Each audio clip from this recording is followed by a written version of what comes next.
राधे राधे। सफल वक्ता सफल व्यक्ति पार्ट 4।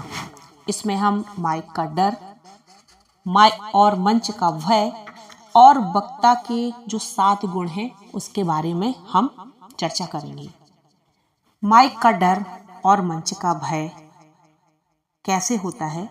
जब भी हम दूसरों से बातचीत करते हैं तो कितने स्वाभाविक होते हैं, पर जैसे ही हम माइक या मंच पर जाते हैं तो हमें घबराहट होती है। और शुरुआती भाषणों में ऐसा ही कुछ होता है। अगर आपको होता हो तो आप जरूर कमेंट्स कीजिएगा। तेज हृदय गति, कांपते घुटने, कांपती आवाज, भेंट में गुड़गुड़ाहट, आंखों के आगे धुंधलापन, हाथों में पसीना, मुख सूखना, शब्दों की कमी और दिमाग का काम न करना, विचार थम जाना, हकलाना और चेहरे पर डर के भाव। और यही लगता है कि हे भगवान मेरी रक्षा कर। यदि आप पहली बार बोलने जा रहे हैं तो आपके साथ भी ऐसा ही होगा, क्योंकि आप एक सामान्य इंसान हैं। मुझे आज तक कोई असाधारण मानव नहीं मिला जिसने पहली बार माइक पर जाते हुए थोड़ा असामान्य अनुभव न हुआ हो। लेकिन मैं ऐसे बहुत लोगों को जानती हूँ जो कभी माइक के सामने कांपते थे, मीटिंग में अपनी बात कहने से घबराते थे, मंच पर एक शब्द भी नहीं बोल पाते थे और आज गजब के वक्ता है। आइए अपने मन के भय को दूर करने के लिए क्या करना चाहिए? भाषण कला, बातचीत, ग्रुप डिस्कशन और एंकरिंग पर हम जिससे आपके मन का भय हमेशा के लिए दूर हो जाए और आप सुनने वालों का दिल जीत सकें। कैसे? वक्ता के 7 गुणों को हम एक एक चीजों से समझेंगे। इंग्लिश शब्द स्पीकर से ही इसकी बेहतर व्याख्या की जाती है। पहला गुण एस,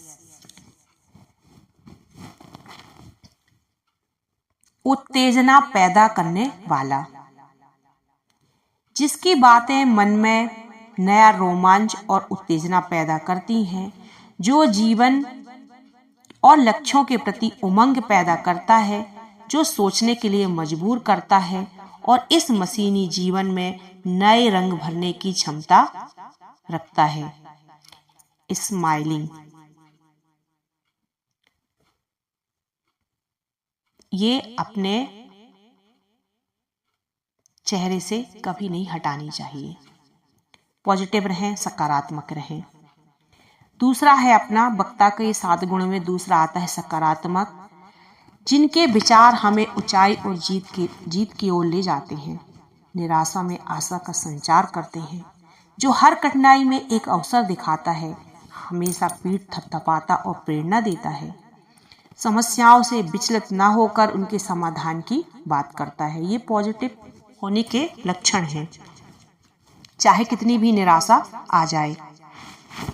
अपने साथियों और अधीनस्थों का मनोबल बढ़ाकर उन्हें नए लक्ष्य प्राप्त करने को प्रेरित करता है। तीसरा है ई, प्रभावी, इफेक्टिव। चाहे उत्पाद बेचना हो, प्रेरणा देनी हो, परीक्षा देनी हो, कहीं भी किसी रूप में प्रभावी बोलने वाला व्यक्ति होता है। वह सुनने वालों को प्रभावित कर देता है और वह अपनी भावनाओं को बेहतर शब्द देता है और सुनने वालों का ध्यान आकर्षित कर लेता है।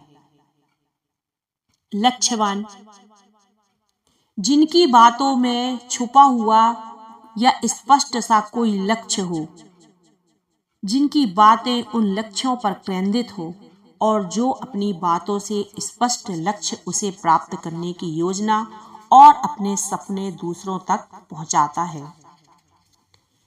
नॉलेजेबल, ज्ञानवान, जो अपने विषय पर पूर्ण अधिकार और ज्ञान से अपनी बात कहते हैं, बात कहने के पूर्व तैयारी करते हैं और क्या कहना है इसका उन्हें ज्ञान होता है। रोचक, मनोरंजक, एंटरटेनिंग, जिन्हें लगातार सुनने पर श्रोता बोर ना हो, जिनमें अपने शब्दों से श्रोताओं को हंसाने की, चकित कर देने की या रुलाने की क्षमता हो। विवेकशील और तर्कशील, जो समय, पद, कार्यक्रम, श्रोता और उद्देश्य को ध्यान में रखते हुए पूरे विवेक से अपनी बात कहता हूँ और कुछ भी कहने से पहले विवेक और तर्कों की कसौटी पर खुद को परखता है। इनमें से अधिकांश गुण जीवन में सफलता के लिए अनिवार्य हैं। मंच पर बोलने के लिए नहीं, वरन सामान्य सामाजिक जीवन में गुण आपको सामान्य से विशिष्ट बना सकते हैं। परिवार में माता या पिता के रूप में, स्कूल में शिक्षक के रूप में, ऑफिस में बॉस के रूप में, एक प्रोफेशनल के रूप में, हर जगह हर पल आपको एक वक्ता की भूमिका निभानी पड़ती है। इन गुणों का कुछ प्रतिशत भी आपको विशिष्ट बना सकता है। तो वक्ता के 7 गुण: उत्तेजना पैदा करने वाला, सकारात्मक, प्रभावी, लक्ष्यवान, ज्ञानवान, रोचक, मनोरंजक, विवेकशील और तर्कशील। ये होते हैं 7 गुण। और आगे राधे राधे।